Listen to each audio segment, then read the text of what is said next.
dia, estimados irmãos. Como estão? Bem dispostos? Estamos aqui para fazer mais um vídeo, hoje meditando num problema. Por que razão o cristão muitas vezes não encontra paz? Será difícil permanecer junto de Jesus? Prometo, pela graça de Deus, mostrar pela Bíblia que tudo isso pode ser resolvido com a simples meditação e oração e muitas vezes concentração.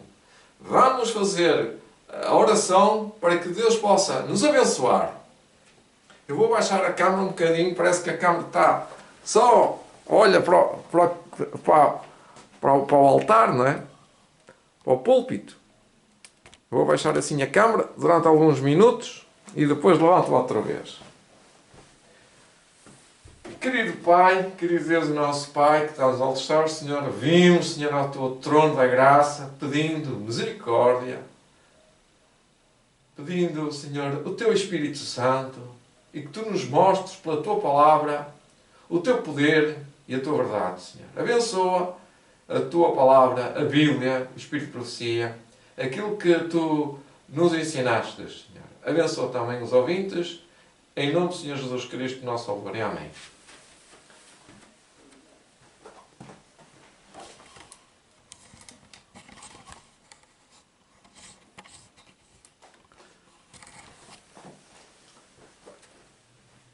Querido irmão, a oração é muito importante, é falar com Deus, é abrir o coração a Deus, é pedir a Deus que nos abençoe, que nós somos terrivelmente humanos e como esta a nossa humanidade tem que ser transformada só pela graça de Deus, pela transformação do poder do Espírito Santo, é que ela pode ser transformada.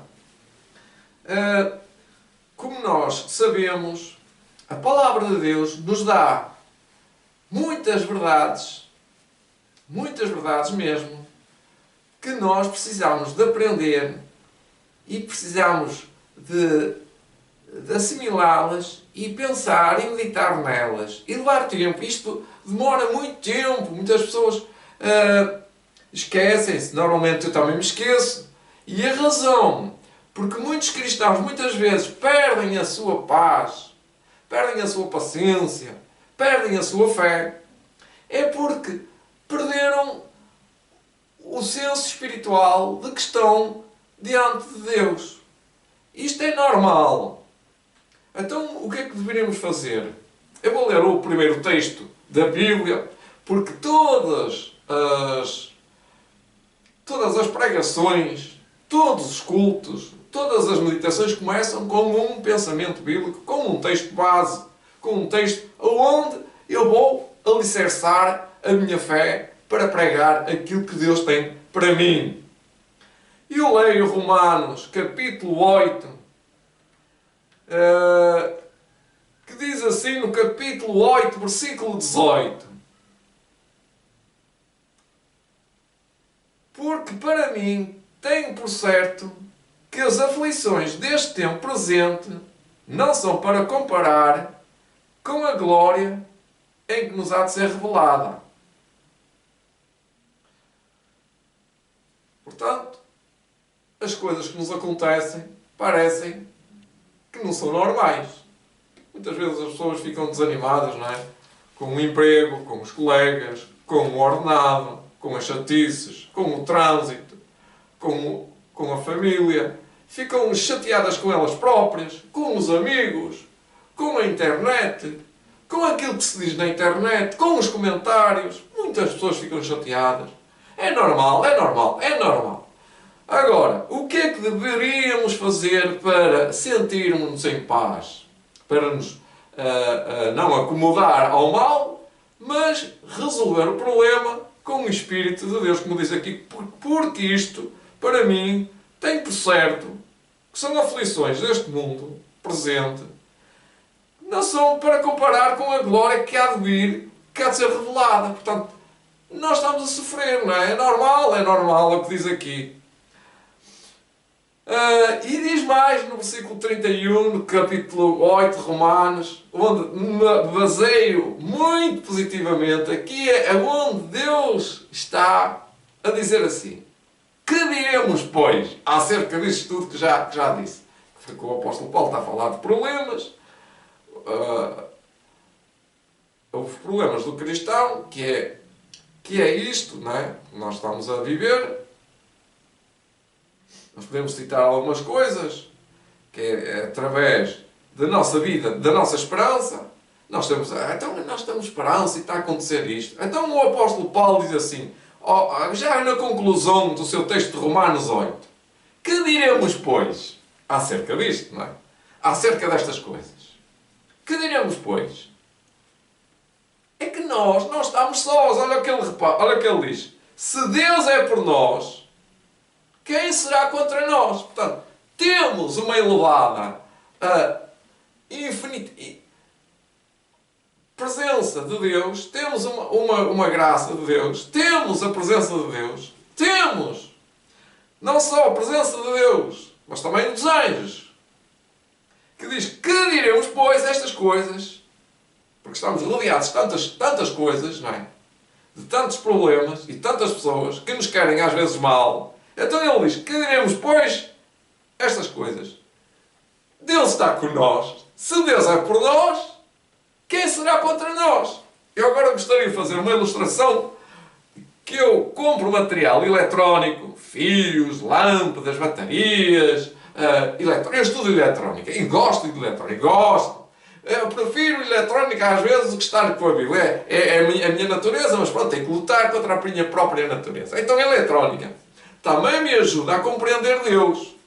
E não resolve problemas todos, porque está na Bíblia, os problemas todos são resolvidos na Bíblia. Mas reparem, duas baterias, chama-se, em Portugal chama-se vários nomes, carregadores, cargas, portanto, baterias. Nós chamamos de baterias agora.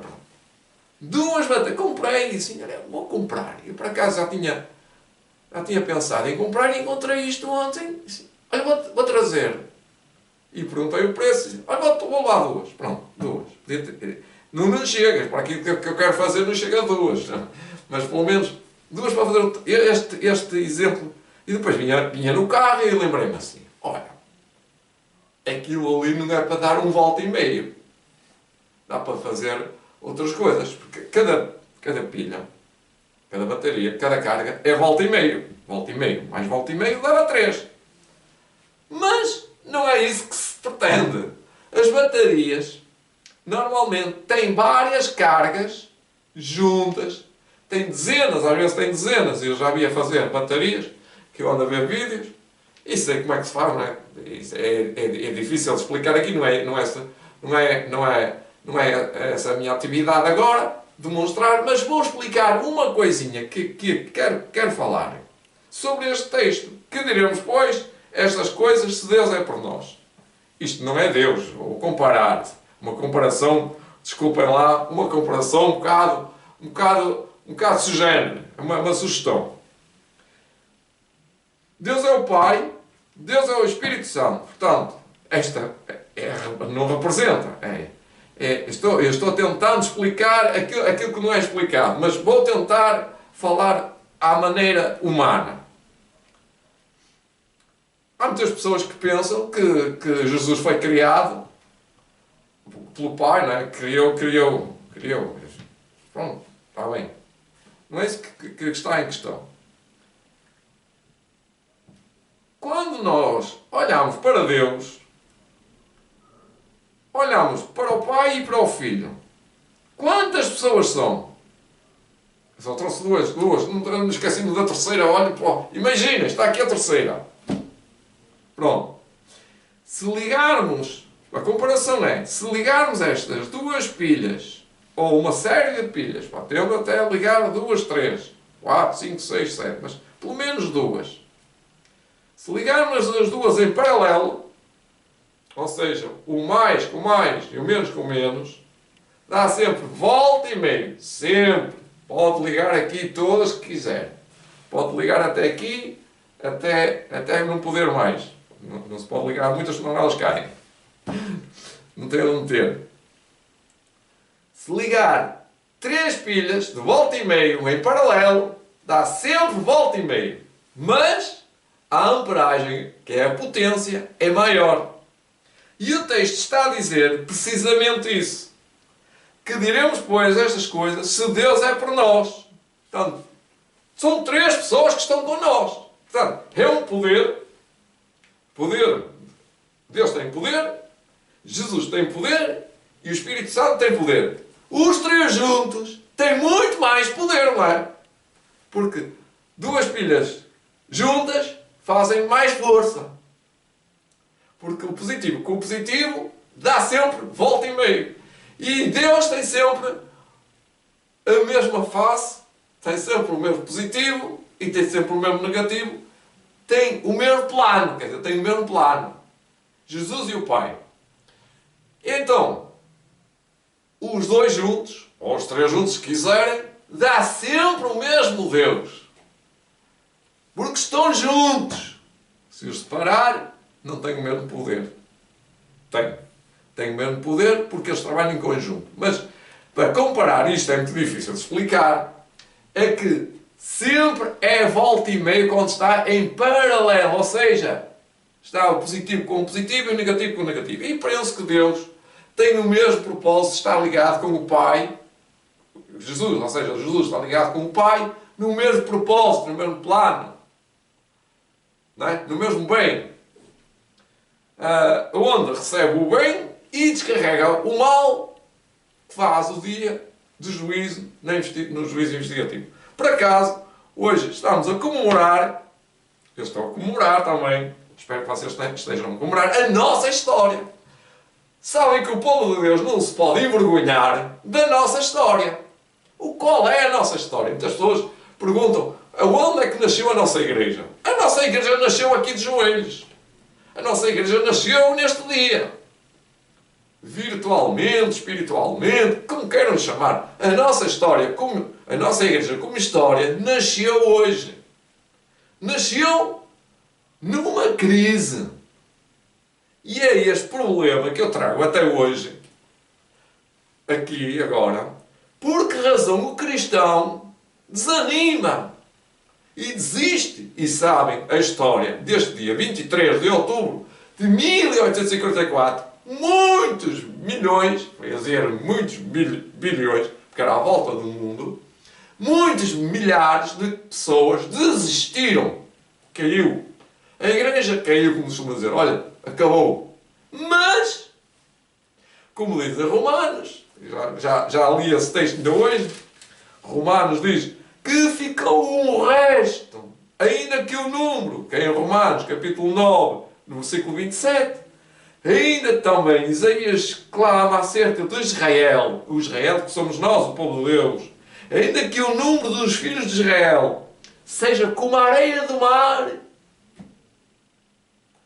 só o remanescente é que será salvo. Aqui neste caso é que ficou a Helena White, os pioneiros, o Jonas Bate, o Tiago White, todos esses 3, 4, 5, 6 meia dúzias de homens e mulheres fizeram uma coisa que é estranho para a humanidade toda. E eles ficaram a perguntar a Deus, a falar com Deus, de joelhos, a orar, a pedir, Senhor, e agora? E agora, Senhor? E é isto que muitas vezes nós, como povo adventista, se esquece. Tanto se esquece, que nós temos grupos de citações de Helena White, grupos dedicados, como fosse um livro, como fosse vários livros. As pessoas perguntam, quantos livros Helena White escreveu? Há bilhões de livros que Helena White escreveu. Sabem porquê? Porque cada livro, cada citação, pode-se retirar, pode-se aglomerar em vários livros. Ou se falar em manuscritos, ou se falar da ciência do bom viver, ou se falar no livro da temperança, conselhos sobre regime alimentar. Mas esses livros, não foi Helena White que os perfilou, que os montou. foram textos, textos, citações de várias cartas, de vários livros, que fazem um volume. Como o livro, por exemplo, Eventos Finais. Não é um livro feito nas mãos de Ellen White. Foram, vá lá, os secretários, os guardadores do Espírito de Profecia, como o Centro White, vai e faz compilações do Grande Conflito, de livros de testemunhos seletos, testemunhos para a Igreja, vai buscar alguns textos e monta um livro. É um livro, por exemplo, Eventos Finais. E assim se vai fazendo centenas e centenas e centenas de livros. Ontem perguntaram quantos livros o Ellen White fez. Milhões, amigo. Milhões, porque é como a Bíblia. A Bíblia tem muitos livros, tem muitas citações, que dá para fazer bilhões de livros. Nós podemos estar aqui toda a nossa vida a estudar a Bíblia, que teremos sempre um conjunto de situações para estudar, analisando sempre textos com textos e mais textos e mais textos. Por isso, tem sido muito fácil para alguns dedicar-se a fazer textos refletidamente, pensando com Deus, orando, falando com Deus, com os seus problemas. Surgiu um problema e agora vamos encontrar uma solução na Bíblia. E encontram. E é nesta questão que muitos mesmo se esquecem. Se esquecem por fraqueza, por falta de ligação com Deus, não é por falta de fé, porque a fé não é deles, a fé é de Jesus. A fé vem quando a gente necessita. Sim, a gente não tem fé. Não, eu não tenho fé. Eu vou buscar. Eu vou buscá-la. Então como é que eu faço? Faço o que estou a fazer agora, não é? Pego num livro, estudo, vou orar, vou falar com Deus, vou pedir a organização a Deus e estudo. E é assim que devo fazer todos os dias. Todos os dias, pelo menos 2 vezes por dia. De manhã e ao fim do dia. Depois, quando a gente vai para a batalha, para a refraga, para a cega, não é? Para a colheita, para o trabalho, a gente vê-se aflita. Às vezes não se lembra. Assim, está a ficar azedo o dia, está a ficar mal.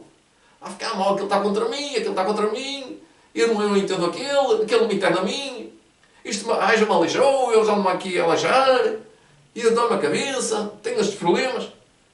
E a gente, se tiver um vislumbre que devemos ter, como os pioneiros tinham, que surgiu este problema, o grande desapontamento. O grande desapontamento foi uma coisa que vocês não sabem descrever muito bem. Eu, por acaso, também não sei descrever muito bem, mas foi uma coisa de ter medo. Da pessoa ficar... Ai, está tudo perdido. Estavam à espera que Jesus viesse, que Jesus resolvesse o problema deles, não é? Então nós vamos para a nova terra, para o novo céu.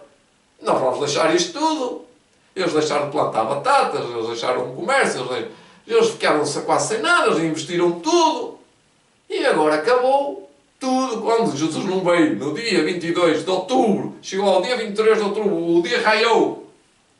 O dia raiou. E não viram mais Jesus. Eles agora, decepcionados, cada um foi para os seus lados.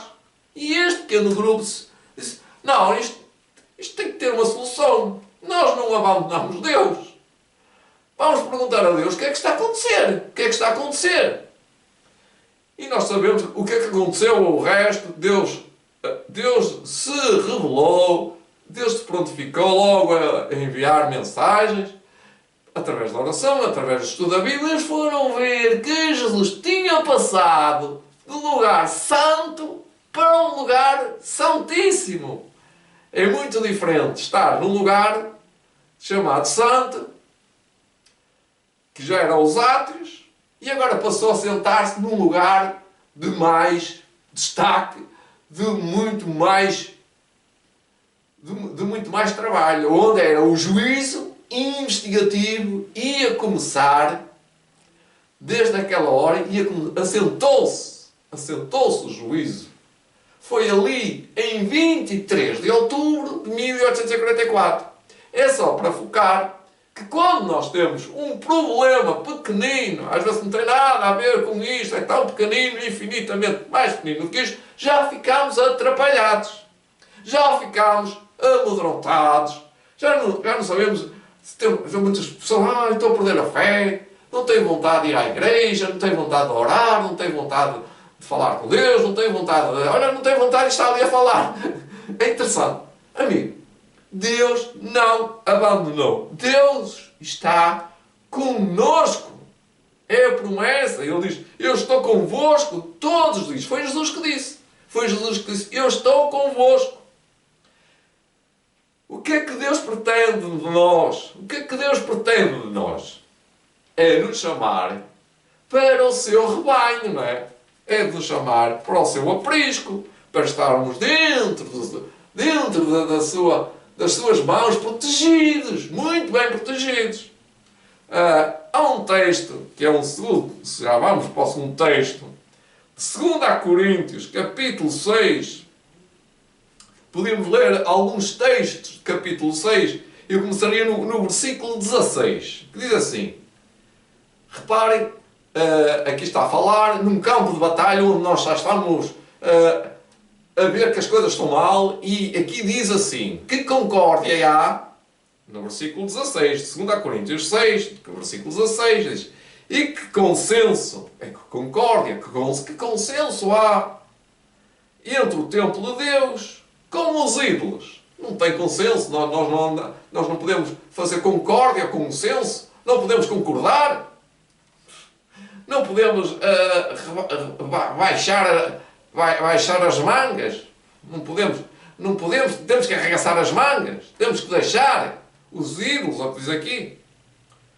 Porque vós sois, tu e eu, nós somos, vós sois, o templo do Deus vivente. Portanto, temos isto. Ora, reparem só. Nós somos o templo de Deus vivo. Aqui. Ali. Onde estivermos. Isto quer dizer que somos uma igreja. Que somos o templo de Deus. Deus tem um templo. Qual é o templo? O ser humano. E qual é a condição? Como Deus disse, neles habitarei e entre eles andarei. E eu serei o seu Deus. E eles serão o meu povo. Por isso, vinde. É um convite. Querem ver? Diz assim depois, no versículo 17. Pelo que saí do meio deles. Saí do meio dos ídolos. E aqui diz, apartai-vos, saí de lá, que isto não presta. Aquilo é mau, sai. Diz o Senhor, e não toqueis nada imundo. Olha, aqui diz, nem tocar, eu até diria, nem olhar, nem ver, nem ouvir, nem escutar, nem tocar. Tocar não é só sensibilidade física, não é só sensibilidade sensorial, não é no paladar só, não é só no tomar qualquer coisa, como comida ou bebida, mas não desejar. Apartai-vos. E não toqueis nada imundo, nada imundo, há muitas coisas imundas. Olha, vamos citar uma. Citem aí uma. E eu vos receberei, porque nós somos o templo do Espírito Santo. O templo do Espírito Santo é para colocar lá Deus, não é? Para colocar lá o Espírito Santo. E eu vos receberei, e eu serei para vós Pai. E vós sereis para mim filhos e filhas, diz o Senhor Todo-Poderoso.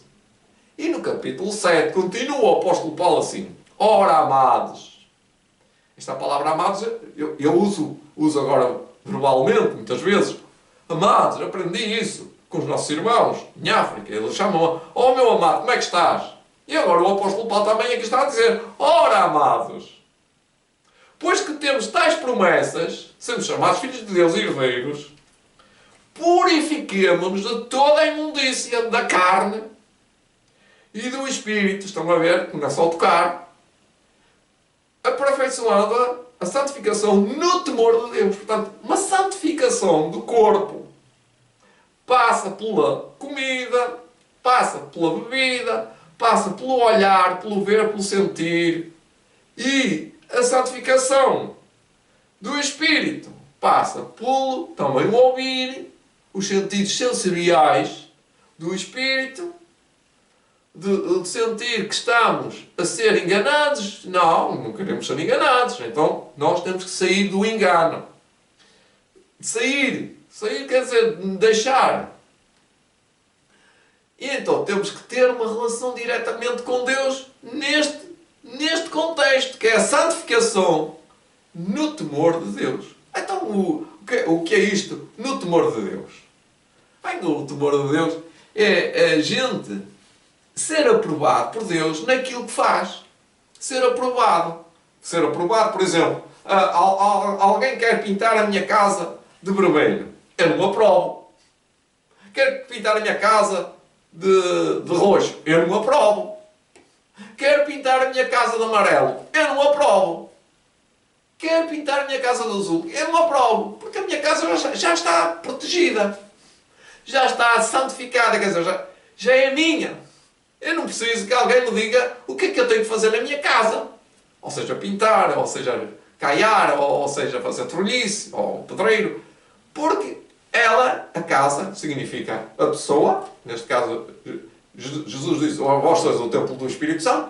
Então, na casa, não precisa de ordens de obreiros. Não precisa de obra.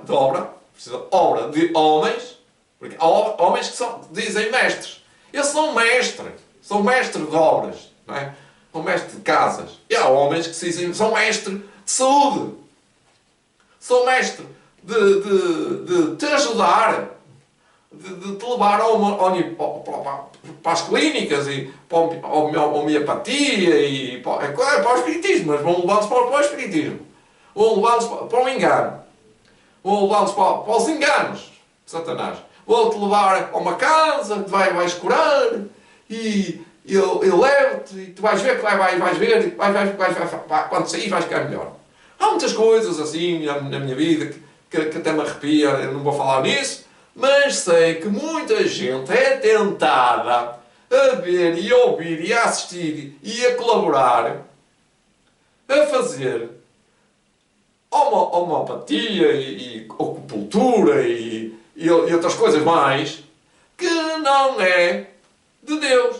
Essa obra é dos mestres, dos falsos mestres. Aos falsos mestres. E Jesus é o verdadeiro mestre. O mestre da educação, o mestre do ensino, o mestre da saúde, e o mestre da ciência verdadeira, e o mestre da salvação. Os outros vêm-se meter para quê? Vêm-se meter para roubar, destruir e matar. Isto está em São João capítulo 10. Muito bem. Então o cristão pode vencer com o poder de Deus. Ellen White é muito perentória neste contexto, como em todos os contextos da Bíblia. Ela é muito perentória e diz: é possível vencer pelo poder de Deus. O que é que ela diz sobre isto? Primeiro texto, está em São João, diz aqui o autor, que está em São João 17,3, muito conhecido. E a vida eterna é esta, que te conheçam a ti, conheçam a Deus, o único Deus verdadeiro, e a Jesus Cristo, a quem enviaste. Também é Deus, não é? Aqui faz a distinção entre Deus e Jesus Cristo, mas são duas pessoas, não é? É Deus. E então Deus envia um representante da sua divindade, nós dizemos a sua divindade. Deus então manda o Pai, não manda o Filho. Eu disse de propósito, podia mandar o Pai. Deus lá no céu, quando fez o plano da salvação, podia ter enviado o Pai. Pensem bem. Repensem novamente. Temos uma família que criou, por exemplo, outra família. Porque Deus o Pai criou uma família. Deus o Pai e o Filho e o Espírito Santo. Mas pronto, o Deus e o Pai e o Filho, mas o Jesus é que se pôs à frente desta obra, é que fez o mundo. Mas podia ter sido o Pai. E o Pai podia ter feito o mundo. O mundo como ele está, como ele foi, o plano era igual. O plano como ele foi. Encabeçou o plano. Então podia ter sido o pai. E neste caso, quando uma família gera outra família, não é? Quando uma família, um homem e uma mulher, tem um filho e esse filho casa, esse filho vai morar para um lar. Mas esse lar pode ter um desassossego, um problema grave. E no lar paterno, há também uns assossegues. O que é que vão fazer? Não vão ficar ali pávidos e serenos, não é? Eles vão lá se correr, vão lá à porta, vão entrar e vão lá. O que é que fizeram? Quem vos disse que estavam nus? Quem vos disse que era para fazer isso? Quem vos ensinou a fazer isso? O que é que aconteceu? Porquê é que fizeram isso? Por favor, não façam isso. Olha, eu vou fazer isso. Eu vou-vos resolver o problema. Vocês perderam, por exemplo, perderam um emprego, ou perderam até saúde, ou perderam o dinheiro, e eu vou repor. E quem é que vai? Neste caso, é o pai da família. Não é? Aquela família manda o pai. O representante da família é o pai.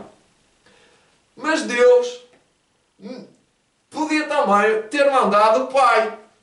Mas não. Mandou o filho. É interessante. É super valorizado. Isto vai super valorizar Deus. Diz que Deus, ao enviar o filho, super valorizou Deus. Porque Deus o Pai valorizou mais a nossa natureza caída do que valorizou-se a Ele próprio. Está escrito na Bíblia que Ele usurpou-se a Ele próprio, que Ele aniquilou-se na forma de servo, na forma de Jesus, na forma humana. Então, e a vida eterna é esta. É esta, porque este é o plano. Que te conheçam a ti, conheçam o teu plano, e através desse plano tem aqui o único Deus verdadeiro, que é Deus, que é Jesus Cristo. Eu depois, e é Jesus Cristo a quem tu enviaste. Está em São João 17,3. Muito pouco texto para dizer muito. Para dizer muito de Deus. Então ainda não é que diz assim: e entre tudo que possa estar ao nosso alcance, não há nada que deva ser comparado à palavra de Deus. Muito boa esta frase. De tudo que ela podia ter dito sobre conselhos, ela diz uma coisa sempre: é a palavra de Deus que eu estou a chamar a atenção para lá, que está ao alcance de todos. E lá, diz ela, que deve ser comparada à palavra de Deus como nosso instrutor. Ou seja, eu tenho um problema atual.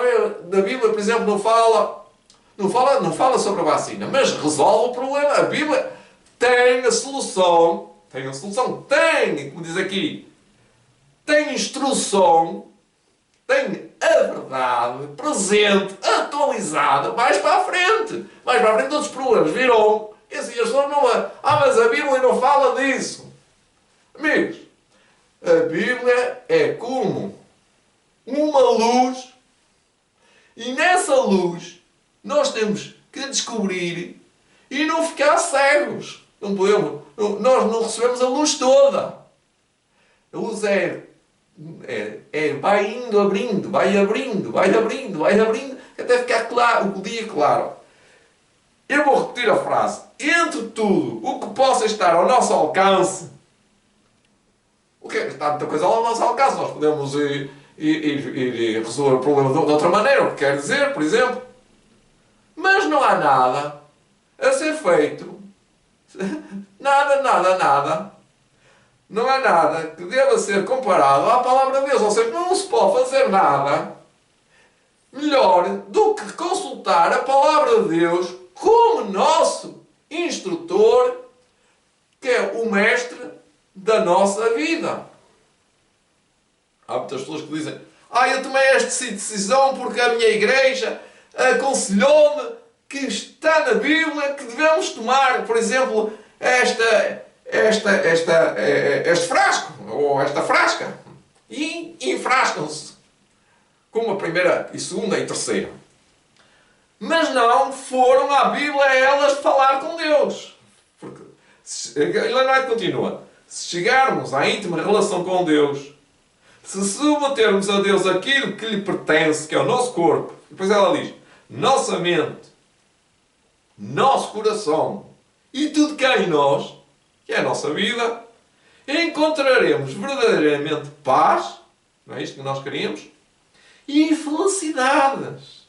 Eu diria muitas felicidades que não podemos obter em nenhum outro lugar. Amigos, eu por acaso sou uma pessoa, não muito doente, mas já sou um pouco doente. Já tenho os meus quase 60 anos. Já me dói as costas, já me dói as ancas, já me dói as pernas, já me dói os olhos. Não é que me dói, mas não consigo ver sem óculos ao perto. E é uma série de coisas que eu tenho que viver em luta. Em luta quer dizer, em guerra comigo mesmo, para não desanimar. Como é que eu posso obter paz quando já não posso correr com aqueles jovens? Não é? Competir, já não posso competir. Já não posso fazer os trabalhos que fazia há 40 anos. Eu digo há 40 anos ou até há 20. Então, a nossa felicidade não está em nós, na nossa situação física, de saúde, de prosperidade financeira. Não está. Está em conhecer Deus, conhecer a sua verdade para nós. E Deus dá-nos aqui um conselho que é este que eu li. Encontraremos verdadeiramente paz e felicidade que não podemos obter em nenhum outro lugar. É que as pessoas estão a procurar no mundo inteiro mestres para os enganar. Mestres que os enganam. Mestres que não dizem a verdade conforme está escrita na Bíblia. Então, porquê é que não dizem? Porque eles próprios não são guiados por Deus. As pessoas deixam-se conduzir. De que vale viver neste mundo dependente do aplauso. Ela acrescenta isto. Agora reparem as coisas que ela acrescenta. Do aplauso e recriações que aqui podemos encontrar. Ainda hoje mesmo e ontem, há igrejas aí que vivem de recriações alegóricas. Recriações parece o carnaval. Eu sou adventista, sétimo dia, e eu nunca ia pensar que a minha igreja ia chegar ao carnaval. Eu acho que não, nunca ia imaginar isso. Mas eu vejo vídeos em que os cultos parecem verdadeiro carnaval. Carnaval autêntico, desculpem. Eu tenho que dizer isto, senão não me sinto bem comigo mesmo. E perante Deus, eu sou um servo que tenho que vos dizer que nossa fé não pode andar vestida de carnaval. Essas coisas, diz ela, trazem felicidade. Não. Ela pergunta, eu respondo, nós podemos responder. Não somente nos trazem intranquilidade, insatisfação e ao mesmo tempo estamos perdendo o mais precioso tesouro, as mais ricas bênçãos que Deus nos pode conceder, que é o conhecimento da verdade para mim, para ti, para a vida. Precisamos compreender muito mais do que temos feito, qual é o valor da nossa alma. A nossa vida, a alma é vida. Precisamos saber o que faremos para realizar as obras de Deus. Precisamos saber, que é consultar Deus. Diz Jesus, a obra de Deus é esta, que creiais naquele que por ele foi enviado. Outra vez, Deus o Pai enviou o Filho, temos que acreditar nele. Temos que ver o que é que ele disse para mim e para ti. São João 6, versículo 29. Jesus proclamou no último grande dia da festa, Se alguém tenha sede, venha a mim e beba dos seus lábios. São João 7,37. Beba as suas palavras. E novamente o ouvimos declarar: vinde a mim, todos os que estáis cansados e sobrecarregados, e eu vos aliviarei. Tomai sobre vós o meu jugo e aprendei de mim, porque sou manso e humilde de coração, e achareis descanso para as vossas almas, porque o meu jugo é suave e o meu fardo é leve. É diferente. Jesus é diferente. Jesus não carregou um fardo. Jesus viveu uma leveza. Viveu tranquilo. No plano dele. No plano de Deus. Ele tinha um plano. Ele sabia qual era o plano. Ele conhecia a sua vida com Deus. Ele estava numa atmosfera celestial. Ele vivia com grandes problemas, com grandes crises, com grandes tormentos, mas vivia numa paz, numa tranquilidade, que é descrita pelo salmista, que diz assim: ainda que a guerra se levante contra mim, é que todos os exércitos se levantem contra mim, e eu não temerei. Porquê? Porque ele está debaixo de uma bandeira, a bandeira de Deus. Ele está protegido. Pode o exército cair em cima dele e destruí-lo, mas ele está em paz. É como um soldado. Esta descrição eu meditei várias vezes e várias vezes ouço falar nela. É como um soldado que está com a espada e vem um exército enorme contra ele, e ele está ali na posição de luta. Não abandona, ele não verga. Ele fica à espera do último milagre. Ele fica à espera. E neste caso, é um soldado de Jesus. Nós somos um soldado de Jesus. Nós ficamos em oração. Nós ficamos de joelhos. Nós ficamos no nosso posto, na nossa obra, no nosso dever. E Deus é que tem que tomar conta de nós. Não somos nós que temos que tomar a iniciativa. É Deus. Se nós estamos a fazer a vontade de Deus plenamente, tudo que está ao nosso alcance, Deus é que nos vai abraçar e é que nos vai salvar. Não é o mundo que nos vai dar saúde ou vida ou soluções para esta que eu nem sei o que é, ninguém sabe o que é, mas toda a gente está com medo. Então a maioria, então olha, vai ao médico, vai à médica, vai ao enfermeiro, vai às clínicas, vai ao veterinário, vai levar os animais também. Tudo está com medo. Mas os servos de Deus, diz aqui, os servos de Deus dependem de quem? Prometido poder para vencer. Repete-lhe, não é? Jesus proclamou isso. Eu vim para que tenham vida e vida em abundância. São João 10,10. Já tentastes fazê-lo, ir a Jesus? Muitos o fizeram e sabem que as palavras de Cristo em São Mateus 11, que acabei de ler, são verdadeiras e seguras, e que quando os problemas surgiram, olharam a Jesus e foram confortados e fortalecidos.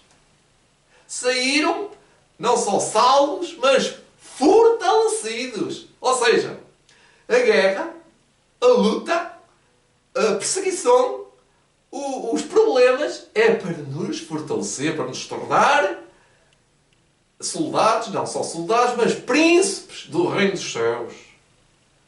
Mais felizes, ficamos felizes depois. Cristo prometeu que se tomarmos nosso jugo junto com Ele, acharemos paz, conforto e esperança. E conheceremos por experiência que suas palavras são verdadeiras. Mas Ele deseja que todos se salvem. Porque Deus amou o mundo de tal maneira que deu o seu Filho unigênito para que todo aquele que nele crê não pereça, mas tenha a vida eterna.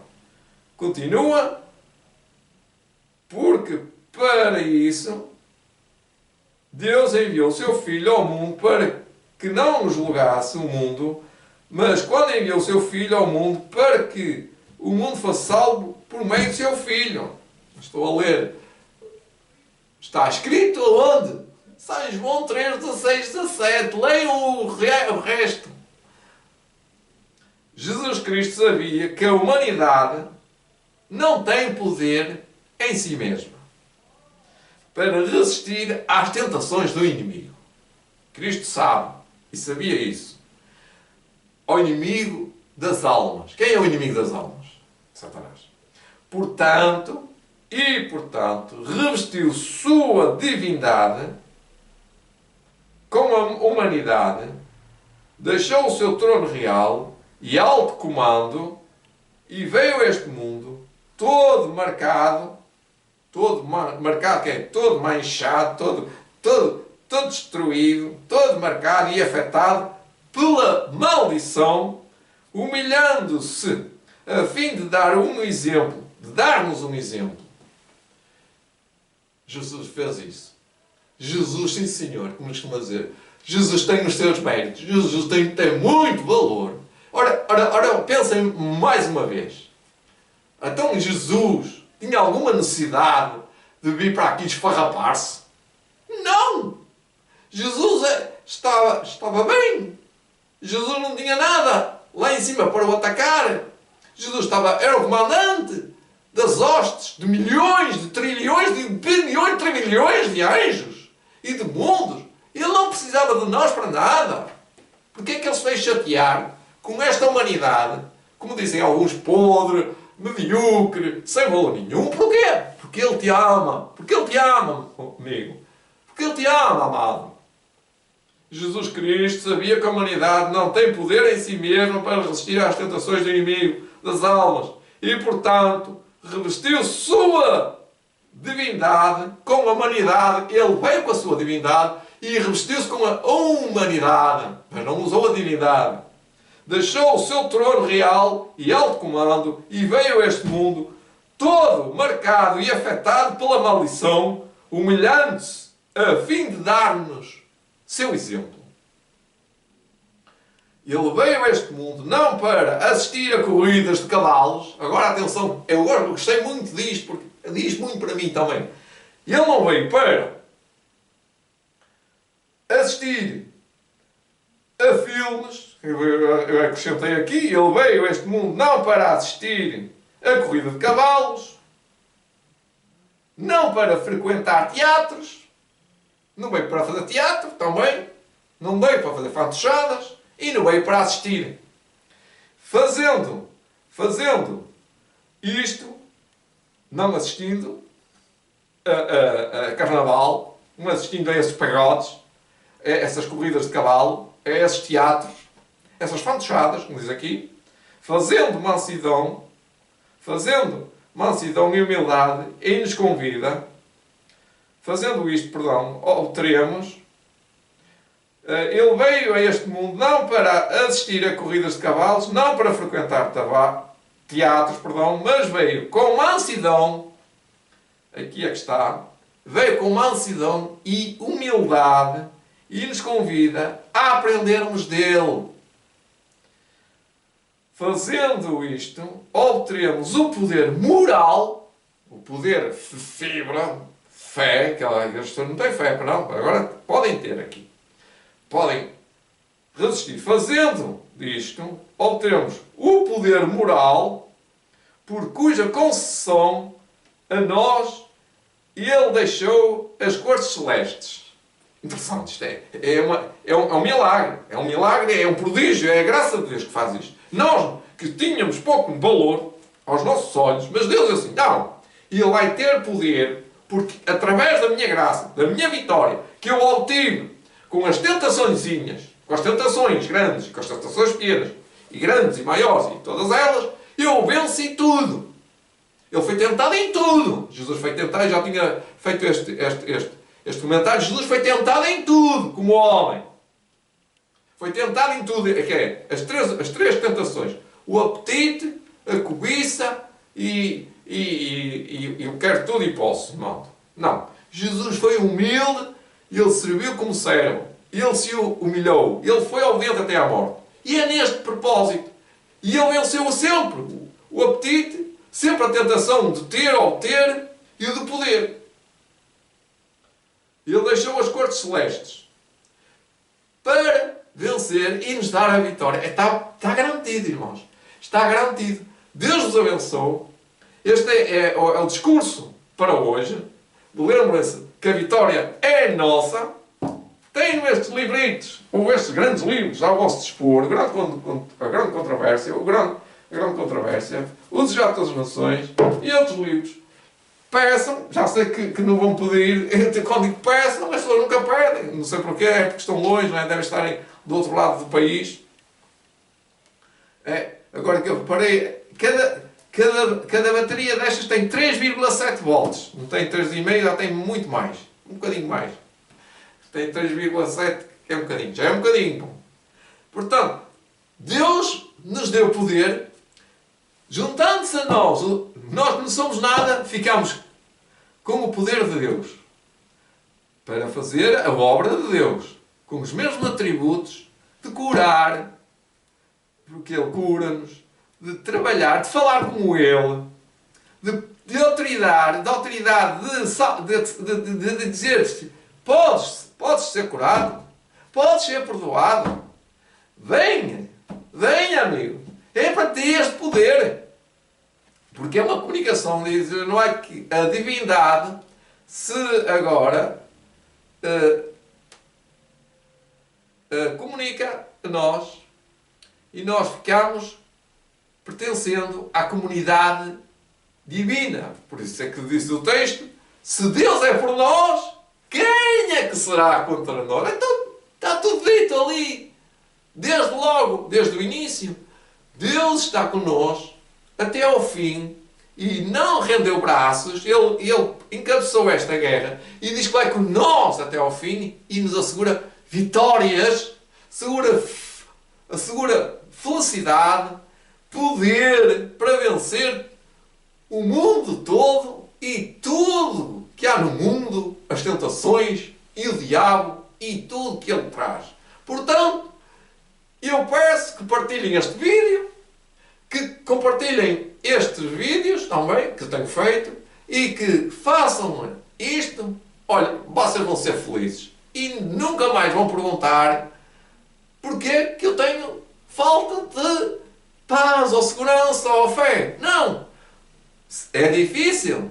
Talvez seja difícil, mas se permanecer, será vitorioso. Que Deus te abençoe. Que Deus te abrace. Deus te abraça e abraça a Deus. E conforta-te e anima-te, porque a vitória é nossa.